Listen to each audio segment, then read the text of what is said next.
We're going now into that secret will, the secret will that robes itself with night and offers to spirit the ordeal of the flesh, imposed a mystic mask of death and pain. So what I have to do here is we have to look at these lines and try to understand why there is a secret will that robes itself with night. If everything is the divine, and the divine is everything and is in everything, then it is the divine also who robes himself with night. And he even offers to spirit the ordeal of the flesh, and thereby imposing a mystic mask of death and pain. Well, that is because he is speaking here of the evolution. And when the divine wants to be great, powerful, all good, supreme, he can also be the opposite. And this is what all the religions cannot realize, is that the divine is everything. He's the opposite of everything as well as the other side of it. So we have a secret will here that robes itself. It robes itself. It just covers itself with night. And therefore it offers to spirit the ordeal of the flesh. And the ordeal of the flesh is the human flesh and all of the problems that we have with the body, mind, and life. And so it imposes sort of a mystic mask of death and pain. Now, that we see in our lives every day. And unless we can transcend this mask of death and pain, we cannot rise to the higher levels of consciousness that are waiting for us, beginning, of course, with the higher mind and continuing with the illumined and intuitive mind into the overmind, where we will see that there is truly no ordeal of the flesh at those levels.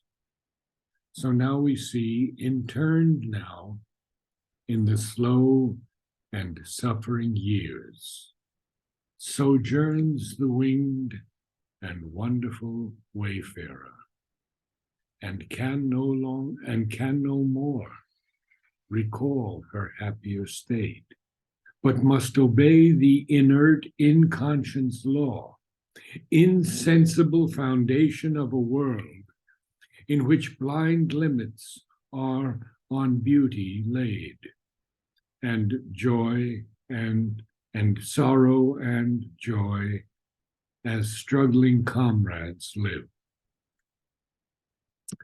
Well, although he is speaking here of another plane of existence that Sri Aurobindo is experiencing, there is no question that it's also ours. We are winged and we are wonderful wayfarers, there's no doubt. But we are interned now in these slow and suffering years. And certainly we know that today when we look at the episodes of war, of falsehood in all parts of the world. Now I see China, Taiwan, Russia, Ukraine, America.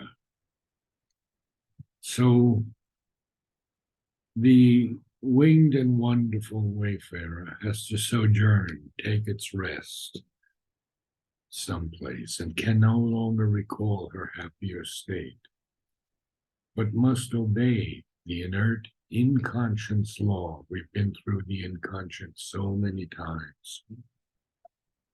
And this inconscient is where we basically live until we can rise higher in our consciousness.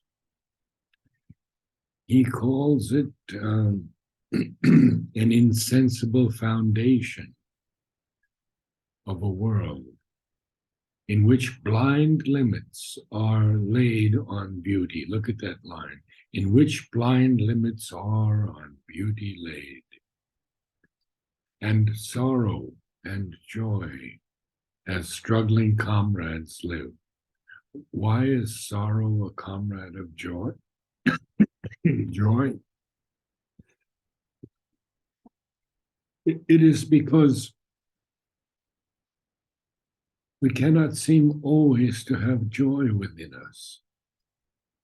Always sorrow comes as our comrade and joins us in this wonderful move of evolution towards higher and higher happiness, joy, ecstasy, ananda. So we see now this dread and dim muteness that fell on her, this creative spirit. Abolished was her subtle, mighty spirit, and slain her boon of child God happiness, and all her glory into littleness turned, and all her sweetness into a maimed desire. Well, this is certainly the glory and the fall of life that we're witnessing. Life has all of these things that he's telling us, that the mighty spirit of life in that zone, in that plane, has her boon, gift of child God happiness slain. And all her glory is turned into littleness, and all her sweetness into a maimed desire. What a strong line. Sweetness turning into maimed desire. Not simply desire, but maimed, disfigured. So veiled was her immortality that she seemed to feed death. You missed. Oh, to feed, yes, sorry. To feed death with her works is here life's doom. Now, we have to remember that this is not exactly our earth, or there are so many symbolical representations of it on this plane of existence. So veiled was her immortality that she seemed inflicting consciousness on unconscious things. Now, that's a strange term, isn't it? But we have to realize it's this plane. How can you inflict consciousness on unconscious things? Inflicting is a very strong word. When you inflict something on someone, it's a very powerful thing. And so Sri Aurobindo uses that word very intentionally. And I wanted to say something here about the reading of Savitri also. Now, I've spoken at great length with Huta and with Amal Kiran on how to read Savitri. And one day I'll find all my notes and share them with you. But the important thing here is slowness, clearness. Those two things are critical. And I always ask Sri Aurobindo to read through this body, because what can this body know of what he has seen and experienced? It is so far from that. all I can do is be grateful and humble that we are able to share these lines together, this passage through these worlds together. So we see inflicting consciousness on unconscious things, an episode in an eternal death, a myth of being that must forever cease. Such was the evil mystery of her change. And if we went higher up in the past, we saw that there were many other things about this plane of existence and this glory. We had so much of the glory of life, and now we have had the fall of life to end this canto. Vladimir, you want to share something with us? Because this is a very powerful experience of a plane of existence that is not so far from us. Yeah, this passage on secret will that robes itself with night, it's actually this typical Vedic imagery that the night is actually a location for the spirit. Yeah, it is the place into which night introduces spirit into this world. It gives it a house. It's a house of God. So all the, if you remember, the Isha Upanishad starts, all this is for habitation by the Lord. Yeah. All this is to be illumined by his presence, or all this has to be wrapped or worn as garments by the Lord. So these garments, yeah, and Sri Aurobindo uses this imagery often, and darkness slipped and fell like a falling cloak. Yes, from the reclining body of the God. From the reclining body of God, yes. Or there is at the end, and night in her bosom nursed the great dawn. So all the time night is a wrapping around the robes of the divine, giving him a mask, a body and mask. All this is profoundly Vedic, and also Sri Aurobindo's imagery is profound. I laughed very much struggling comrades. Yes. He has humor, such a profound humor. You can imagine struggling comrades constantly going on and on. Sorrow and joy. Yes. Beautiful. Good. This is so beautiful. And we are so grateful, Nara, to you that you do this with us. This is such a powerful journey. Thank you. I only credit it to Sri Aurobindo, who has opened me a little bit to Savitri. There are others who are far greater, such as Jamur, and soon, hopefully soon in December, I will begin a series on Savitri with Ranganathan, who is so brilliant. And we're praying for that anyway. He's already doing three a week with me, but he seems to be inclined to agree. And I would be sharing that with you on our website. So shall we go to the next canto?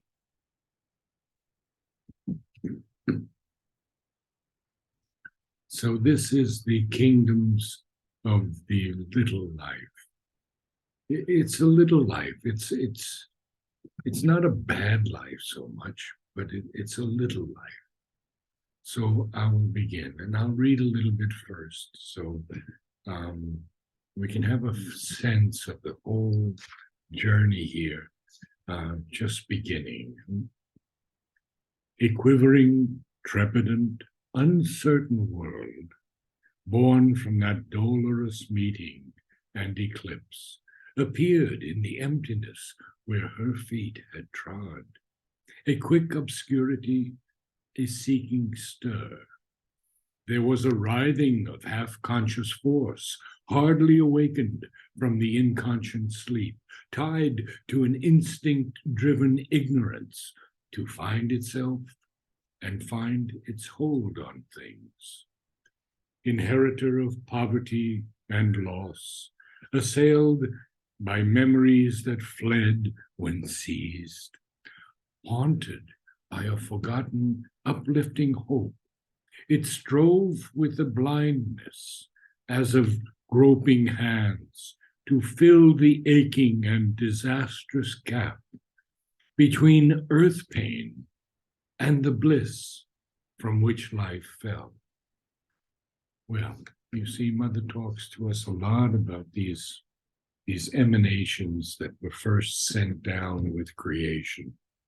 This emanation of love that turned into hate and truth that turned into falsehood.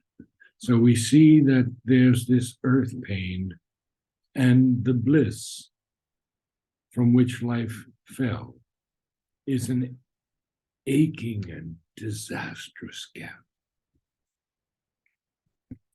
A quivering, trepidant, fearful, uncertain world, born from that dolorous, that great sad meeting and eclipse, born from that dolorous meeting and eclipse, because there was eclipse, and we see in the very beginning how Sri Aurobindo speaks in Book 1, Canto 1.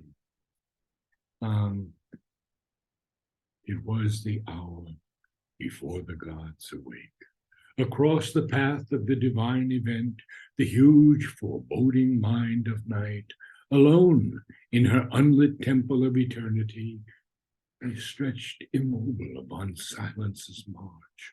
Almost one felt opaque, impenetrable in the somber symbol of her eyeless muse, the abysm of the unbodied infinite. A fathomless zero occupied the world, a power of fallen, boundless self, awake between the first and the last nothingness. Well, I could go on and on. It is just so extraordinary. I had heard that Sri Aurobindo recast it 16 times, and Ranganath told me no, 50. And I have seen all the versions. 50 times he recast this first canto. So now we're back to the kingdoms of a little life, and we get some idea of this emptiness where her feet, the Divine Mother's feet, had trod. A quick obscurity, a seeking stir. Look how he tells us that it's not some deep obscurity, it's a quick obscurity, and it's a stir that's seeking, it's seeking. And there's a writhing. Writhing is a strong word, very strong word. Writhing, when we writhe in pain, in severe pain, the body is twisted and wrenched back and forth. So it's a writhing of it, but it's not a full force. It's only a half-conscious force. There was a writhing of half-conscious force, hardly awakened from the inconscient sleep.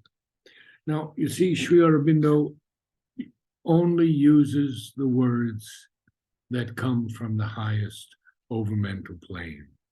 He tells us this in the record of yoga, in the future poetry. And he says that the difference in hardly and barely is a great difference. When Amal Kiran questioned him, says, why didn't you use barely? He explains very clearly why he didn't use it. And he said, hardly is the word here. So here we have hardly awakened. It's not barely awakened, it's hardly awakened from the inconscient sleep. And as a result of that, it's tied to an instinct-driven ignorance. Why is it tied to that? Because it has to find itself and find its hold on things.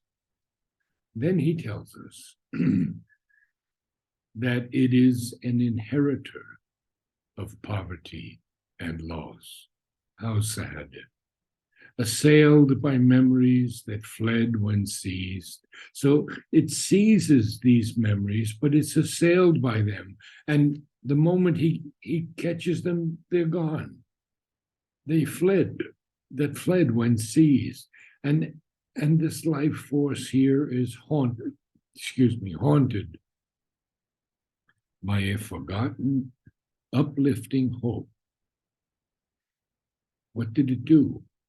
It strove with a blindness as of groping hands. You know, when the child is very, very young, it's groping around for a plaything, for a toy. And here, this force is groping with the blindness, but it's striving. It's striving to find something. And what does it want to find? It wants to fill the aching and disastrous gap. Oh, what a strong statement. A disastrous gap. This is the abyss that Mother and Sri Aurobindo always tell us about. And that gap is between this earth pain, notice the hyphenated word, between earth pain and the bliss from which life fell. A world that ever seeks for something missed, hunts for the joy that earth has failed to keep. Well, once earth had this joy, but there were many pralayas in which earth was destroyed as such. Lemuria, Atlantis, all these different explorations, and many of them much higher than we are now on Earth, especially scientifically. So life is seeking for this world where it has missed something, and it's hunting for this joy that Earth has failed to keep. And now he says, too near to our gates, its unappeased unrest, for peace to live on the inert, solid globe. It has joined its hunger to the hunger of earth. It has given the law of craving to our lives. It has made our spirit's need a fathomless gulf.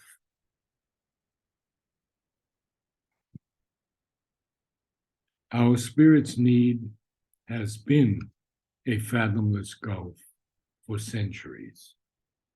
The only way of recourse was to get out of it through moksha, liberation,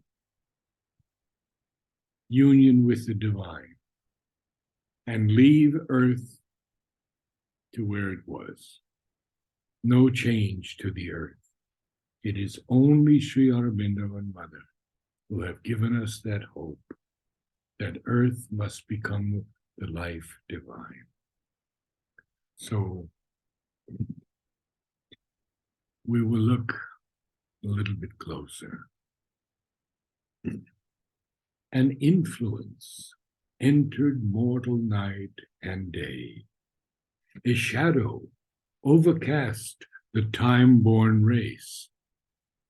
In the troubled stream where leaps a blind heart pulse, and the nerve beat of feeling wakes in sense, dividing matter's sleep from conscious mind, there strayed a call that knew not why it came.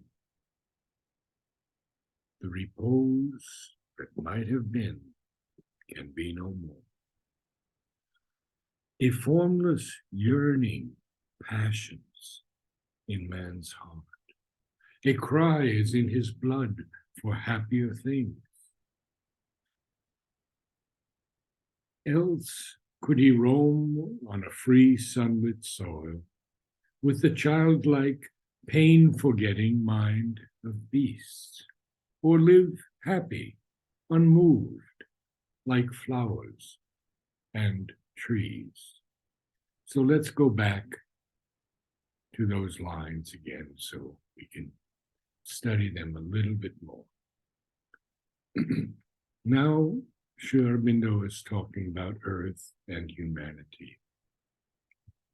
And he says that what has happened here? A shadow, can we go a little higher? A shadow, an influence entered mortal night and day. And a shadow, you see? So we have an influence and we have a shadow. A shadow overcast the time-born race. This is specifically humanity, a time-born race. We are born in time, we exit in time, we come back in time. We are a time-born race. We are not the ever-born or the unborn who can take birth willingly whenever they want. And Mother and Sri Aurobindo have come to us constantly through the ages in different forms, not always as avatars, sometimes as vibhutis, sometimes just as great helpers, helping the earth to evolve a little further. Sri Aurobindo speaks about Christ so beautifully in the synthesis of yoga and in the essays on the Gita. And of course, Krishna. And this 24th is always a very special day for me because it is not the day of the supramental, but it is the day when Krishna physically entered the body of Sri Aurobindo, preparing the way for the supramental. So let me go a little bit more and we'll complete today. An influence entered, you went down, let's see. Okay. An influence entered mortal night and day. A shadow overcast the time-born race.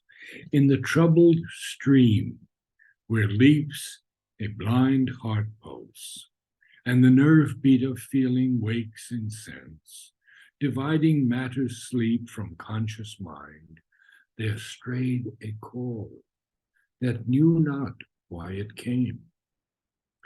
This is the call, for me at least, that touches us all. And the call, once decisive, sets the soul on its journey, and it doesn't matter whether there are thousands of falls on the way. The end is promised once that call has been accepted. One will become supramentalized, be a part of the supramental world. That Sri Aurobindo promises us time and time again. So now to get back. A power beyond Earth's scope has touched the earth. The repose that might have been can be no more. A formless yearning passions in man's heart. A cry is in his blood for happier things.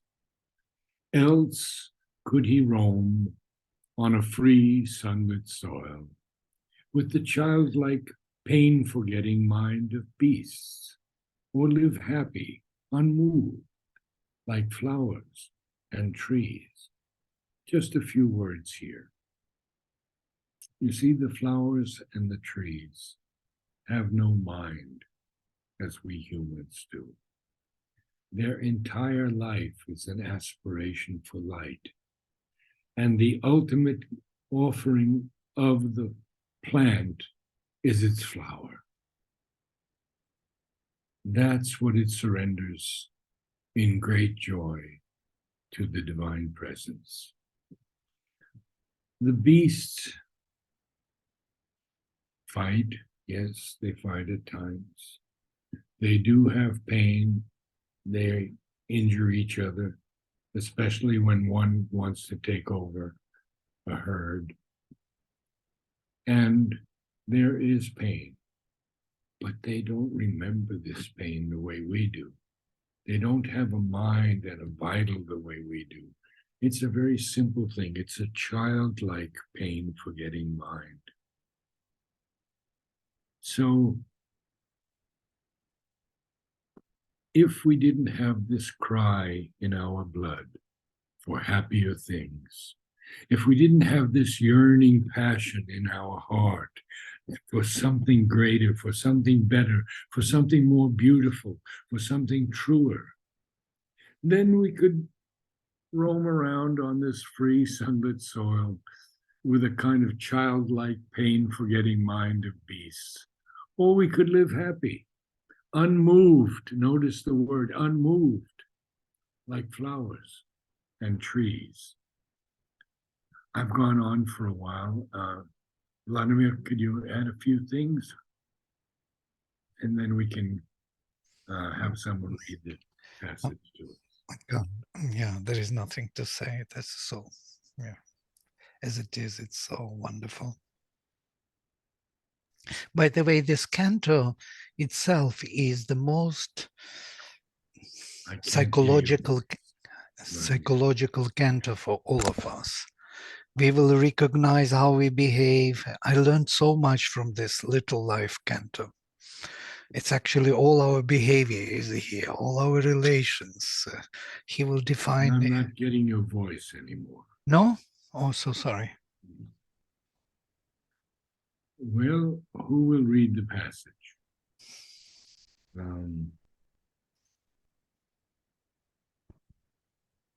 Okay, fine, Natalie. Ashwini, could you read the passage for us? Sure.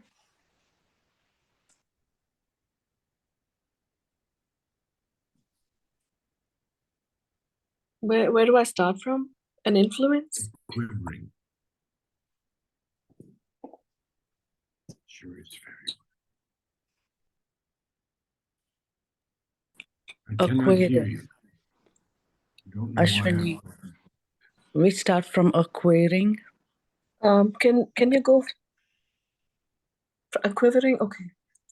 Yes.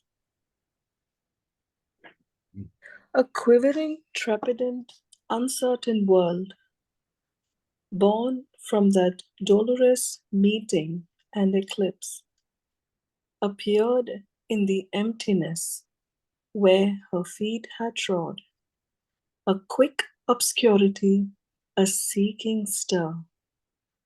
There was the writhing of half-conscious force, hardly awakened from the inconscious sleep, tied to an instinct-driven ignorance, to find itself and find its hold on things. Inheritor of poverty and loss, assailed by memories that fled when seized, haunted by a forgotten, uplifting hope, it strove with a blindness as of groping hands to fill the aching and disastrous gap between earth pain and the bliss from which life fell. A world that ever seeks for something missed, hunts for the joy that earth has failed to keep. Too near to our gates, its unappeased unrest, for peace to live on the inert solid globe. It has joined its hunger to the hunger of earth. It has given the law of craving to our lives. It has made our spirits' need a fathomless gulf. An influence entered mortal night and day. A shadow overcast the time-born race. In the troubled stream where leaps a blind heart pulse, and the nerve beat of feeling wakes in sense, dividing matter's sleep from the conscious mind, there strayed a call that knew not why it came. A power beyond earth's scope has touched the earth. The repose that might have been can be no more. A formless yearning passions in man's heart. A cry is in his blood for happier things. Else could he roam on a free sunlit soil with the childlike pain-forgetting mind of beasts, or live happy, unmoved, like flowers and trees. Ashwini, you read very well, but there are a couple of things I would like to share with you. We have the word there, and people constantly want to emphasize that word, but it's actually there was. So it's not there was, but there was. You got it? Yeah. Good. Yeah. The other thing is that although the reading is excellent, you take many, many breaths in each line. And if you can take a deeper breath and try to carry that line through. In the troubled stream where leaps a blind heart pulse. You see how you get the feeling? Instead of in the troubled stream where leaps a blind heart pulse, but one constant flow of iambic pentameter will carry the mantra even further. Can you read a few lines from A Power Beyond Earth's? We just try it. Sure. A power beyond earth's scope has touched the earth. Is that better? Much better, much better. Okay. Can I read again from there? Sure.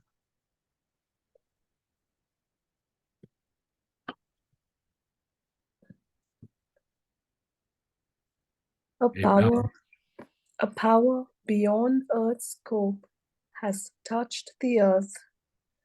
The repose that might have been can be no more. A formless yearning passions in man's heart. A cry is in his blood for happier things. Else could he roam on a free sunlit soil with the childlike pain-forgetting mind of beasts, or live happy, unmoved, like flowers and trees. And so you see, it's a combination of correct breathing, along with the inflections that are necessary for each line. So you're doing very well. Thank you so much. And thank you all. Namaste all. Thank you for this evening.